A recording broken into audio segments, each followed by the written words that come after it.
The rattle of a broken wheel echoed across the dusty main street of Fort Kearny, Nebraska, drawing Rose Wilkins' attention away from the mercantile's window display as the stagecoach lurched to an ungraceful stop.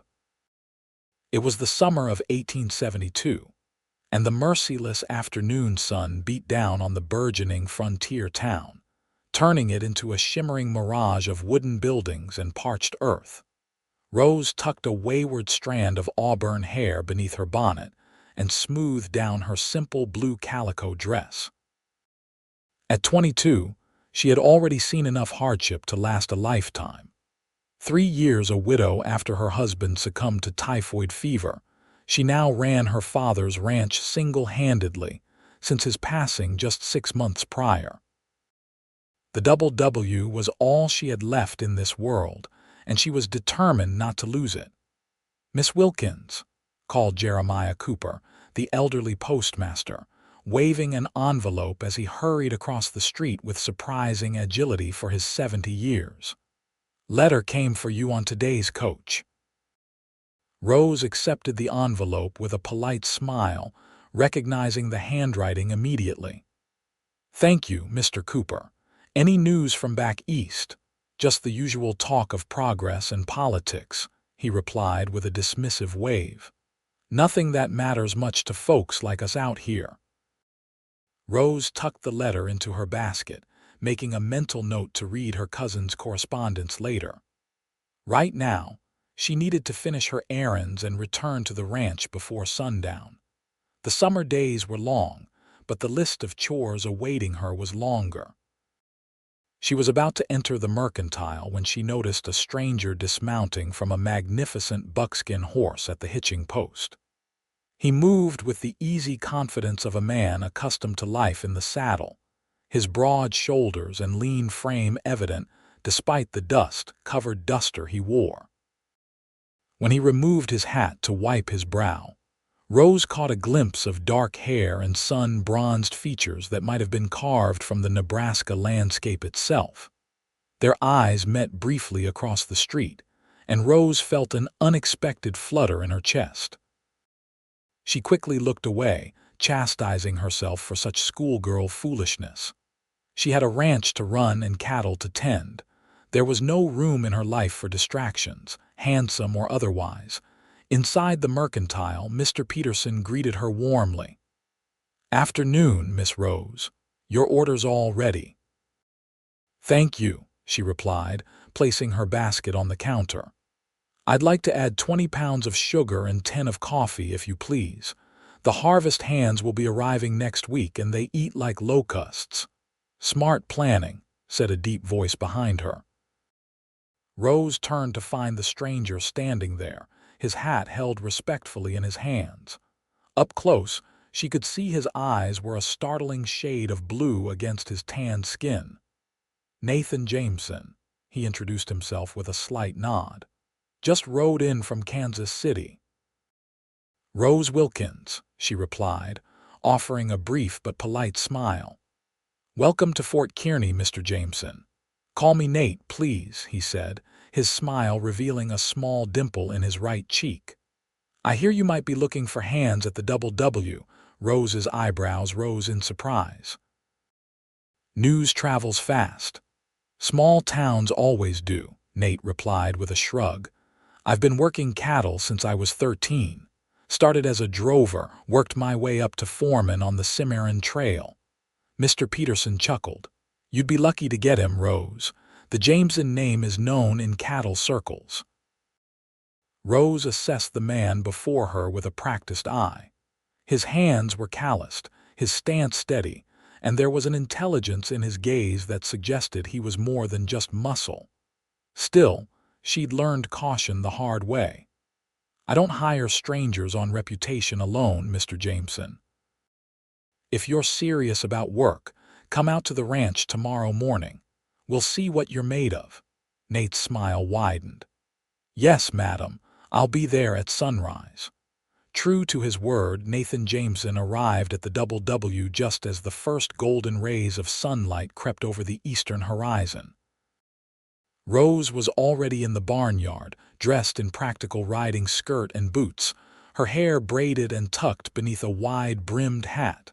"Morning, Miss Wilkins," he called, dismounting gracefully. "Hope I'm not late." "Right on time," she acknowledged, noting his punctuality.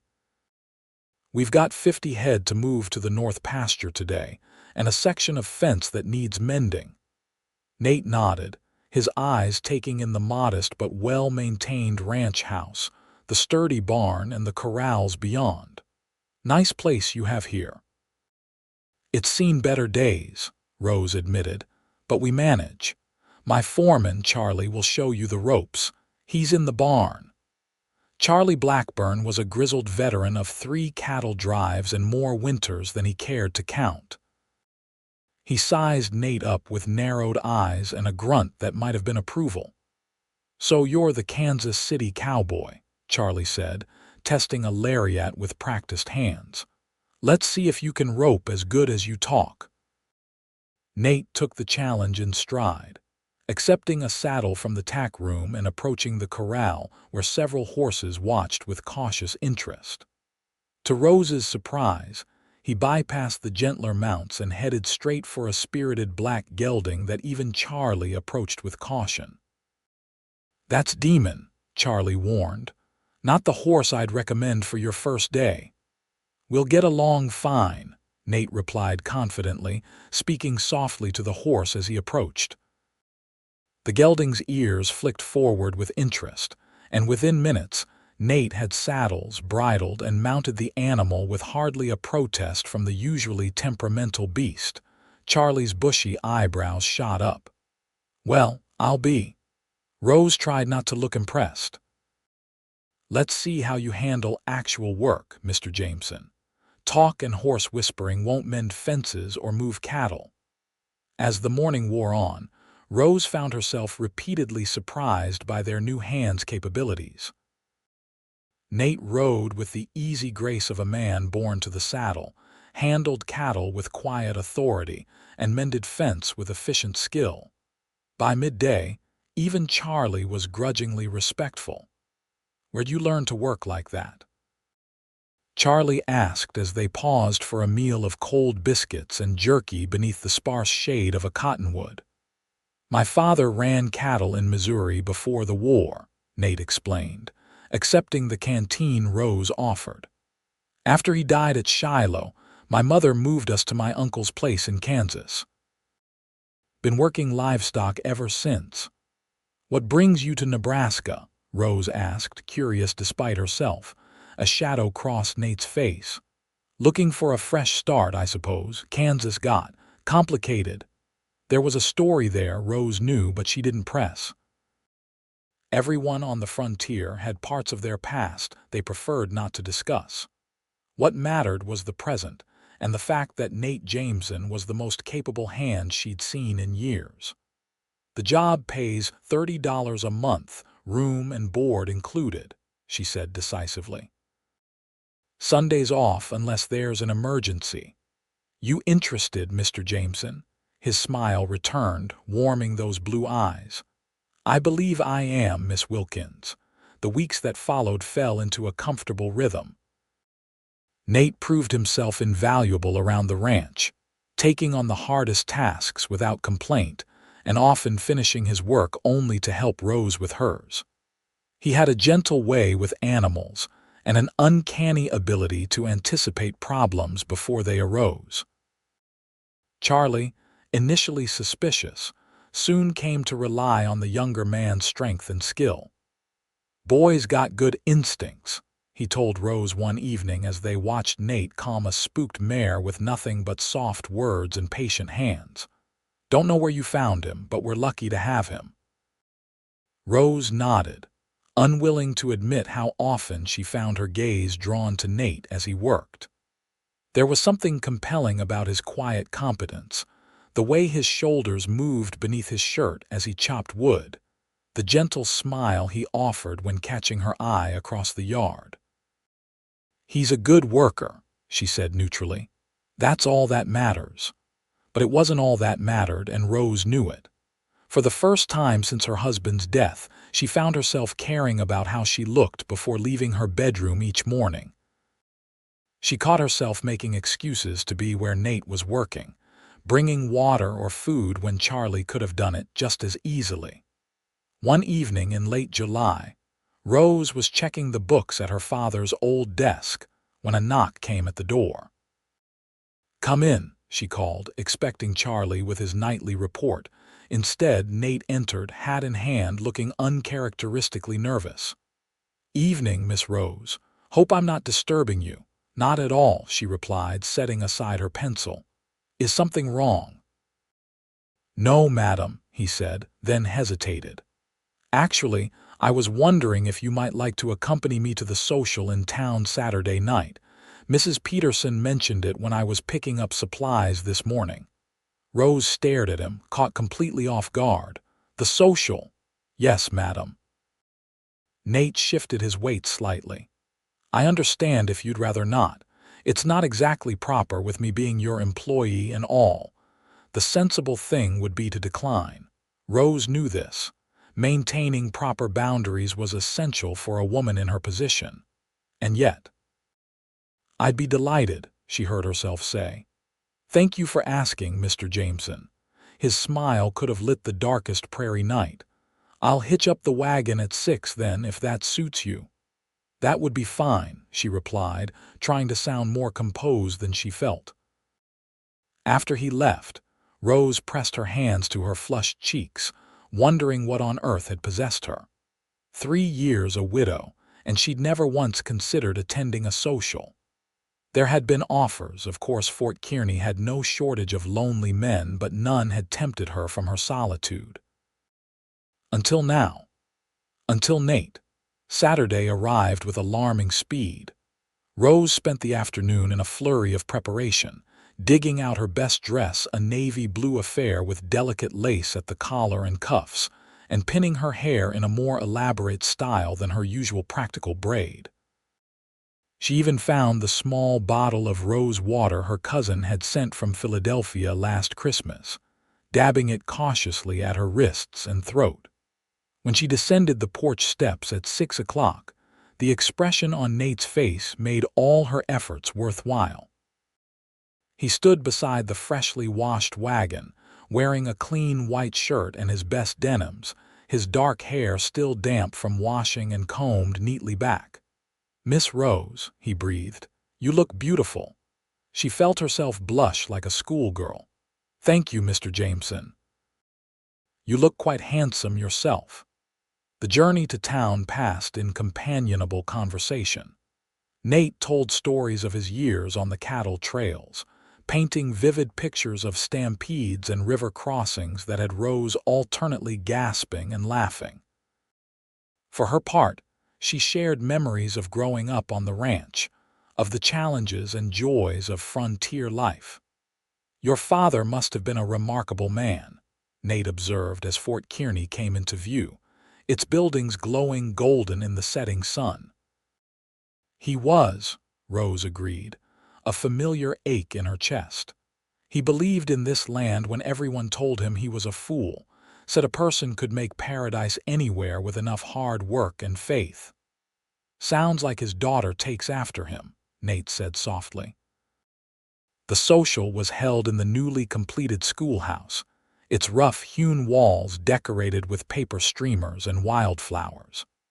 Nearly everyone in Fort Kearney had turned out for the occasion, and Rose found herself the subject of curious glances and knowing smiles as she entered on Nate's arm. "My goodness, Rose Wilkins at a social," exclaimed Mrs. Cooper, the postmaster's wife. "We'd begun to think you'd sworn off society entirely." "Just been busy with the ranch," Rose replied, feeling self-conscious. "Well, you picked a fine escort," Mrs. Cooper said with an approving glance at Nate. "This one's got all the single ladies in a flutter." Nate handled the attention with good-natured charm, making small talk with the townspeople and ensuring Rose's punch glass was never empty. When the fiddle player struck up a lively tune, he turned to her with a questioning look. "May I have this dance, Miss Wilkins?" Rose hesitated. I haven't danced in years. Neither have I, he admitted. We can be rusty together. His hand was warm and steady as he led her to the makeshift dance floor. As they moved together to the music, Rose found herself relaxing into the simple joy of the moment, the warmth of Nate's hand at her waist, the sparkle in his blue eyes, the sense of rightness she felt in his arms. They danced every dance that evening, lost in their own world despite the crowded room. When they finally stepped outside for air, the night sky was ablaze with stars, a silver moon hanging low over the prairie. I've had a wonderful time, Rose said softly, reluctant for the evening to end. Nate's gaze was warm as he looked down at her. So have I, more than I can say. There was a moment of perfect stillness, the night holding its breath around them. Then, with gentle hesitation, Nate leaned down and pressed his lips to hers in a kiss so tender it made her heart ache. When they parted, Rose knew her life had irrevocably changed. There would be no going back to the careful distance she'd maintained, the protective walls she'd built around her heart. Rose, Nate whispered, his voice reverent in the darkness. I know it hasn't been long, but I need to tell you. I'm falling in love with you. The words should have frightened her. Instead, they felt like coming home. I think I'm falling too, she admitted, her voice barely audible. His smile was radiant as he took her hand, raising it to his lips. Then we'll fall together. The weeks that followed were the happiest of Rose's life. Though they maintained propriety, Nate still slept in the bunkhouse with the other hands, and they were careful to behave professionally during working hours. Their evenings were filled with long walks along the creek, quiet conversations on the porch, and stolen kisses beneath the vast Nebraska sky. Rose learned that Nate was well-read despite his limited formal education, with a particular fondness for Dickens and Twain. He discovered her secret passion for astronomy, inherited from a father who had taught her to navigate by the stars. Together, they shared dreams and fears, hopes and regrets, weaving their separate stories into one shared narrative. Charlie watched their blossoming relationship with gruff approval. About time you found some happiness, girl, he told Rose one morning as they watched Nate break a young colt in the corral. Your pa would have liked him. You think so? Rose asked, surprised by how much the old foreman's opinion mattered. Charlie nodded firmly. Man works hard, treats animals right, and looks at you like you hung the moon. What more could a father want? August ripened into September, bringing cooler nights and the promise of autumn. The ranch flourished under their combined care, the cattle fat and healthy, the crops abundant in the small fields Rose's father had cleared years before. It was on a crisp September morning that disaster nearly struck.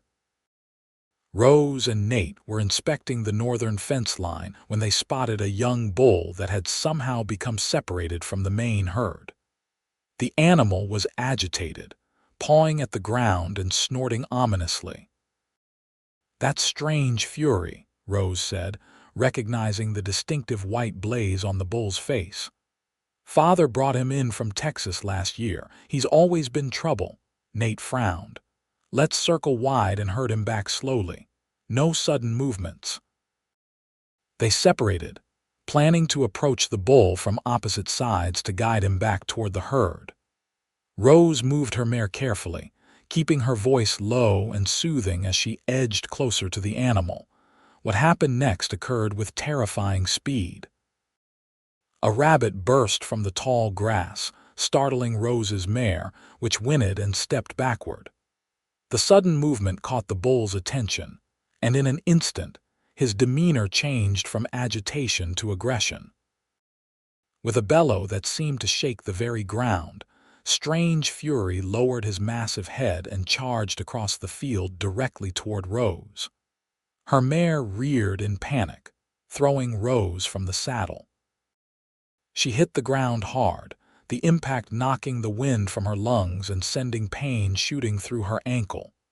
"Rose!" Nate's voice cut through her daze. She looked up to see the bull bearing down on her, its massive bulk gathering speed, hooves thundering against the earth. Unable to stand, Rose tried to crawl away, but her injured ankle refused to cooperate.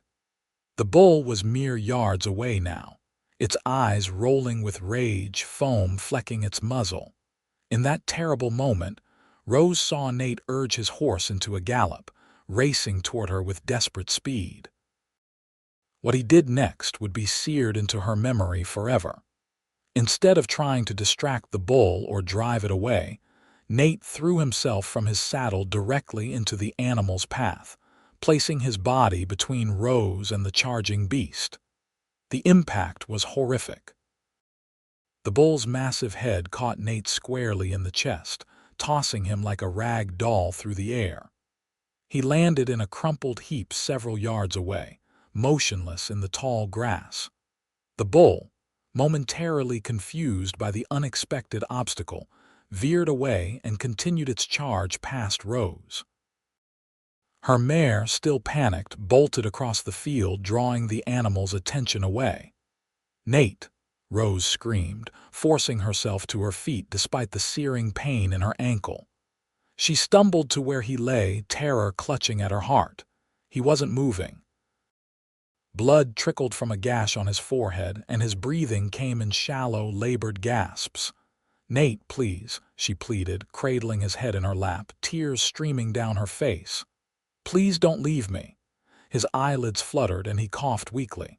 "Are you hurt?" Even now, his first thought was for her. Rose choked back a sob.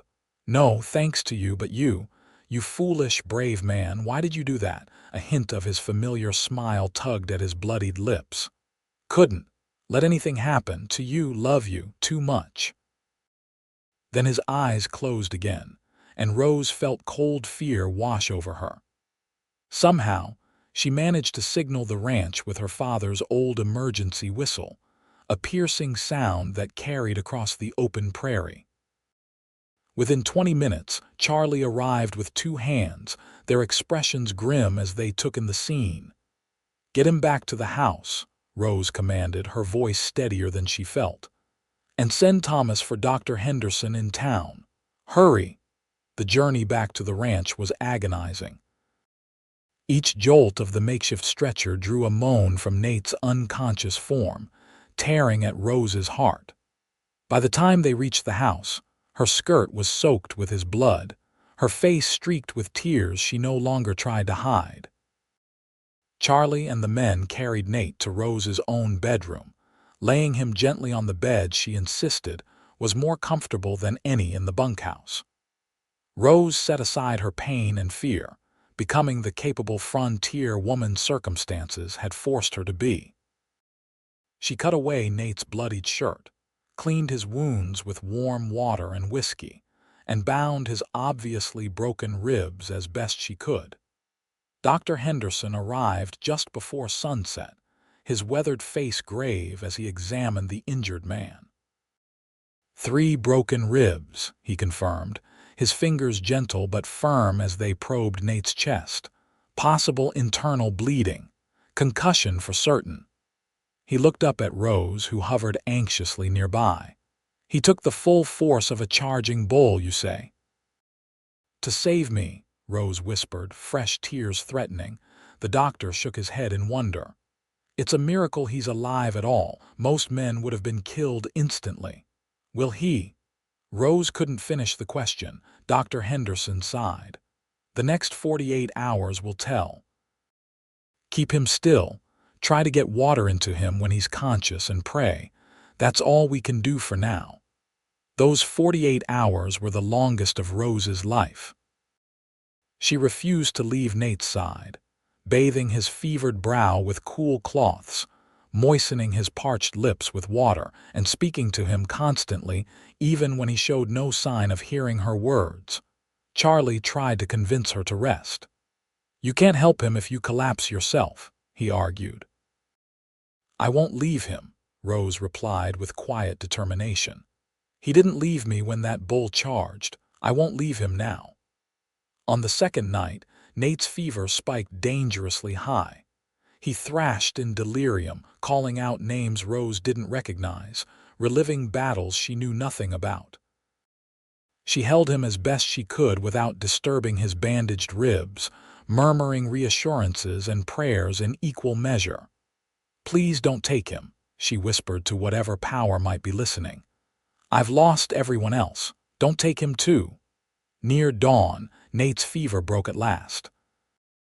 Rose, exhausted beyond measure, had fallen into a restless doze beside his bed, her hand still clasping his. She woke to the gentle pressure of his fingers squeezing hers. "Rose?" His voice was weak but clear, his blue eyes focused on her face. Joy surged through her, so powerful it took her breath away. "Nate, oh, thank God. You look terrible," he observed with a ghost of his usual smile. Rose laughed through her tears. "You're one to talk. How do you feel?" "Like I argued with a bull and lost," he admitted, wincing as he tried to shift position. "But I'd do it again in a heartbeat." "Don't you dare," she said fiercely. "You nearly died, Nathan Jameson." His expression softened. "It would have been worth it if it saved you." The simple truth of those words, the depth of love they revealed, overwhelmed her. Rose leaned forward and pressed her lips to his, pouring all her fear and relief and love into the kiss. "I love you," she whispered against his mouth. "I love you so much it terrifies me." His hand came up to cup her cheek, thumb gently wiping away her tears. "Then marry me, Rose Wilkins. Make me the happiest man in Nebraska." Rose pulled back slightly, searching his face. "You're delirious again." "Never been more clear-headed in my life," Nate insisted.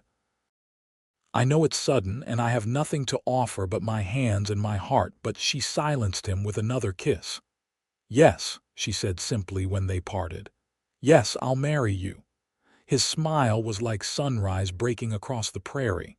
"As soon as I can stand, as soon as Dr. Henderson says you won't fall over at the altar," Rose corrected, laughing through her tears. Recovery was slow and often painful.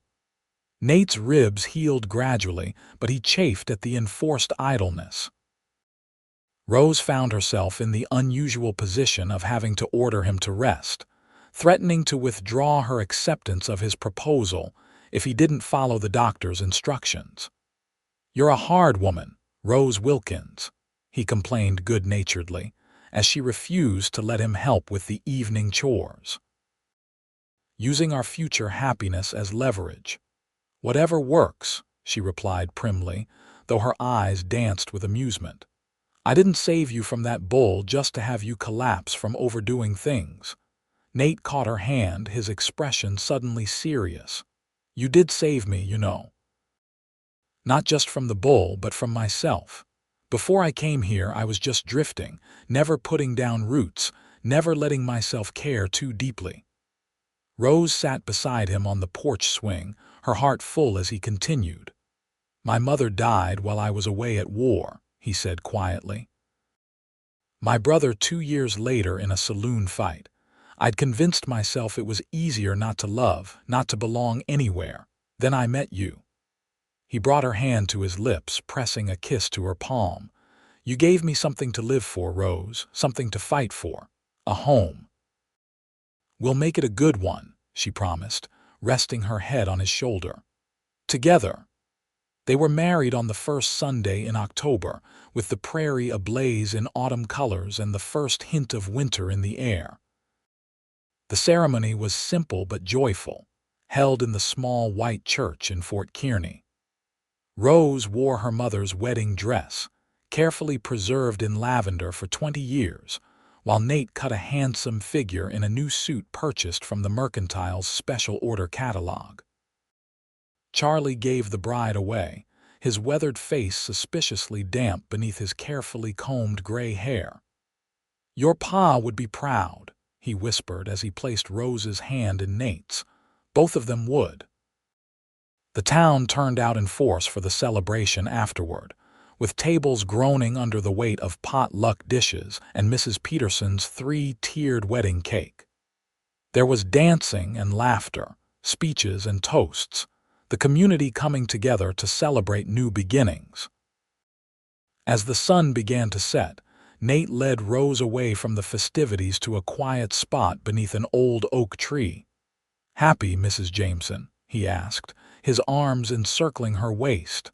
"Happier than I ever thought possible," she replied truthfully. "And you?" "I have everything I never knew I wanted," he said, kissing her softly. "A beautiful wife, a home, a future." Their future began in earnest that night, in the ranch house that was now truly their home. Nate proved as tender and attentive a lover as he was a husband, his hands and lips mapping Rose's body with reverent care, his whispered words of love carrying her through waves of pleasure she had never imagined possible. Afterward, lying safe in his arms with moonlight streaming through the window, Rose marveled at the twists of fate that had brought them together. "What made you stop in Fort Kearney that day?" she asked, tracing lazy patterns on his chest. "You could have ridden on to Omaha or Lincoln." Nate was quiet for a moment, his fingers combing gently through her unbound hair. "Honestly, my horse threw a shoe about 5 miles outside of town. I was planning to have it fixed and move on the next morning." He chuckled softly. "Then I saw you standing outside the mercantile, looking so capable and beautiful, and suddenly I wasn't in any hurry to leave. So I have a loose horseshoe to thank for my happiness," Rose teased. "That, and a very determined bull," Nate added, kissing the top of her head. As autumn deepened into winter, the newlyweds settled into a rhythm of work and companionship that suited them both perfectly. Rose taught Nate the particulars of running the Double W, while he introduced innovations from his years of working other ranches. Together, they made plans to expand their herd in the spring, to repair the old north barn, to plant an orchard that would bear fruit in years to come. They weathered their first winter storm together, huddled by the fire as howling winds drove snow against the windows. They celebrated Christmas with simple gifts and profound gratitude, attended the New Year's social in town as husband and wife, and emerged from the long, cold months stronger and more deeply in love than ever. Spring brought new life to the prairie and to the Double W. The cattle delivered healthy calves. The newly planted fields sprouted with promising green, and Rose discovered that she, too, was nurturing new life. She told Nate on a perfect April evening as they sat on the porch watching the sunset paint the sky in vivid strokes of orange and pink. "I have something to tell you," she said, her voice trembling slightly with excitement. "Something wonderful." Nate turned to her, his expression curious. "What is it, love?" Rose took his hand and placed it gently on her still flat abdomen. "We're going to have a baby. Around November, Dr. Henderson thinks." The joy that blazed across Nate's face was like nothing Rose had ever seen. He gathered her into his arms with a whoop of delight that startled the barn cat dozing nearby. "A baby," he breathed, looking at her with wonder. "Our baby. Oh, Rose." He kissed her then, pouring all his happiness and love into the embrace. When they finally parted, both breathless and laughing, Nate pressed his forehead to hers. "You've given me everything," he whispered. "Everything I never dared dream of." The months that followed were busy ones. The ranch prospered under their joint care, with a successful cattle sale in August providing funds for the improvements they'd planned. Nate insisted on hiring additional hands as Rose's pregnancy progressed, overriding her protests with loving firmness. "You need to rest more," he insisted after finding her mending fence in the hot summer sun. "The ranch won't fall apart if you take an afternoon off now and then." Rose reluctantly admitted he was right. Her body was changing, growing heavier and more ungainly as their child developed within her. She found herself tiring more easily, needing naps she would have scoffed at a year earlier.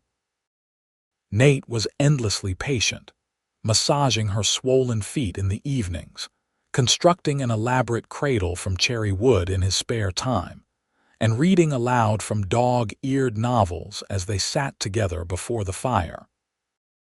His obvious delight in her changing body made Rose feel beautiful even at her most uncomfortable. "You're glowing," he would tell her, his hands gentle on her rounded belly. "Growing our child, our future." In late October, with the first frost silvering the prairie, Rose awoke in the night to the unmistakable sensation of her waters breaking. "Nate," she whispered, shaking his shoulder gently. "It's time."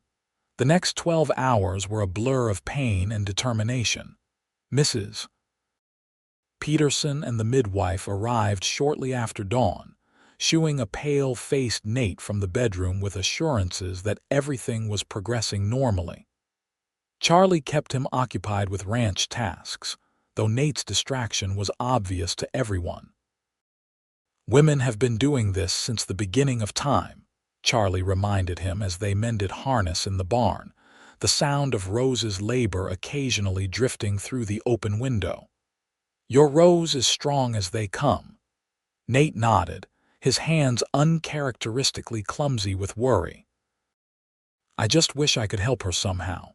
"You already did," Charlie chuckled. "About 9 months ago." Just after noon, a new cry joined Rose's, the indignant wail of a baby taking its first breath. Nate dropped the harness and ran for the house, taking the porch steps 2 at a time. Mrs. Peterson met him at the bedroom door, her round face beaming. "Congratulations, Mr. Jameson. You have a son. A fine, strong boy." Inside the bedroom, Rose lay propped against pillows, her face radiant despite her exhaustion. In her arms was a small bundle wrapped in a soft blanket. "Come meet your son," she said softly as Nate approached the bed with reverent steps. He sat carefully beside her, staring in wonder at the tiny, perfect face nestled against Rose's breast. The baby had a shock of dark hair like his father's and Rose's delicate nose and mouth. "He's beautiful," Nate whispered, gently touching the infant's cheek with one finger. "Perfect." "Would you like to hold him?" Rose asked, offering the precious bundle. With trembling hands, Nate accepted his son, cradling him with instinctive care. The baby yawned, his tiny fist escaping the blanket to wave in the air. When Nate offered his finger, the boy grasped it with surprising strength. "What shall we call him?" Rose asked, watching the two loves of her life together for the first time. Nate considered for a moment. "William," he said finally. "After your father, William James Jameson." Rose's eyes filled with tears of joy. "It's perfect. We'll call him Will." The first year of Will's life passed in a whirlwind of milestones and moments that would become cherished memories. His first smile, directed at his father during a pre-dawn feeding. His first laugh, bubbling forth when Charlie made silly faces to entertain him. His first attempts at crawling, determined little movements that soon had him exploring every corner of the ranch house. Rose embraced motherhood with the same dedication she brought to everything, though she insisted on maintaining her role in running the ranch as well. She often carried Will in a sling as she supervised the spring planting or checked the pregnant heifers, singing softly to him as she worked. Nate proved to be an adoring and involved father, spending hours with his son when daily chores were done. He built Will a rocking horse for his first Christmas, carved wooden animals for him to play with, and told him stories of brave cowboys and the wild frontier, as if the boy could understand every word. "He's going to be a cattleman like his father and grandfather," Nate declared proudly when Will showed a particular interest in the calves during spring roundup. "Or perhaps a doctor," Rose suggested, laughing as the baby examined a wildflower with serious concentration. "He's very observant." "Whatever he chooses," Nate said, pulling Rose close as they watched their son. "He'll have our support and our love." As Will's first birthday approached, Rose realized how completely her life had transformed in just 2 short years. From lonely widow struggling to maintain her father's legacy, she had become wife, mother, and partner in a thriving ranch that grew more prosperous with each season. The evening of Will's birthday celebration, after their friends from town had gone home and the baby was sleeping peacefully in his cradle, Rose joined Nate on the porch swing that had become their favorite spot for quiet conversations. "Happy?" he asked, his arm around her shoulders as they rocked gently in the summer twilight. "More than I ever imagined possible," she replied honestly. "Sometimes I wonder if I'm dreaming all this." Nate chuckled, pressing a kiss to her temple. "If you are, then I'm having the same dream. And I never want to wake up." Rose turned in his arms, looking up at the face that had become as familiar and essential to her as her own. "Do you ever think about that day? With the bull?" "Sometimes," Nate admitted. "Mostly I remember how terrified I was that you would be hurt." "You could have been killed," Rose said softly. "When I saw you lying there." Nate pressed a finger to her lips. "But I wasn't, and that moment, terrible as it was, gave us this." He gestured to encompass the house, the sleeping child within, their entwined lives. "Everything good in my life came from that moment of decision, Rose. I would make the same choice 1,000 times over." Rose laid her head on his chest, listening to the strong, steady heartbeat that had become the rhythm of her world. "I love you, Nathan Jameson." "And I love you, Rose Jameson," he replied, his voice warm with emotion. "Today and all our tomorrows." Those tomorrows stretched before them, rich with promise and possibility. The Double W flourished under their joint care, becoming one of the most respected ranches in the territory. Will grew from baby to toddler to sturdy young boy with his father's adventurous spirit and his mother's thoughtful nature. He was joined 2 years later by a sister, Emma, whose arrival was considerably less dramatic than her brother's but no less joyfully received. The family grew and changed, weathering the inevitable storms of life with the same resilience that had brought them together. There were difficult times, drought seasons that tested their resources, a prairie fire that nearly reached the ranch buildings, illness that confined Rose to bed for weeks one harsh winter. But through it all, the love that had blossomed between a lonely ranchwoman and a wandering cowboy remained constant, deepening with each challenge overcome, each joy shared. 10 years to the day after Nate had thrown himself between Rose and the charging bull, the Jamesons hosted a celebration at the Double W. Friends and neighbors gathered to mark the anniversary, though few besides Charlie knew the full significance of the date. As twilight settled over the land, Nate found Rose standing alone by the corral, gazing out at the rolling prairie that stretched to the horizon.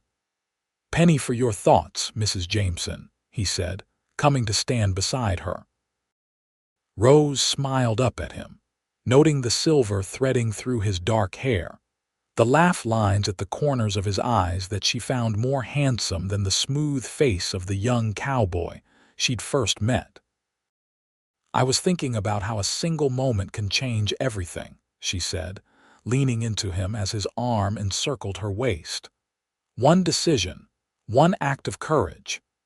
Nate followed her gaze to where Will and Emma were playing with the other children, their laughter carrying on the evening breeze. "Best decision I ever made," he said simply. Rose turned in his arms, framing his beloved face with her hands. "Thank you for stepping between me and danger that day, for giving me this life, this love." Nate's smile was tender as he bent to kiss her, the same devotion in his touch as the first time they'd embraced. "Thank you for giving me a reason to be brave." As the sun disappeared behind the western hills, casting long shadows across the land they both loved. Rose and Nate Jameson walked hand in hand back to the house they had made a home. Behind them stretched the years of struggle and joy that had brought them to this moment. Before them lay a future bright with possibilities, built on the foundation of one man's selfless courage and the love that had bloomed from it. In the wild heart of Nebraska, where the prairie wind still whispered of adventure and hardship in equal measure, their story would become legend of a bull that charged across a field, a cowboy who threw himself between, and the love that was worth any risk, any sacrifice to protect and cherish.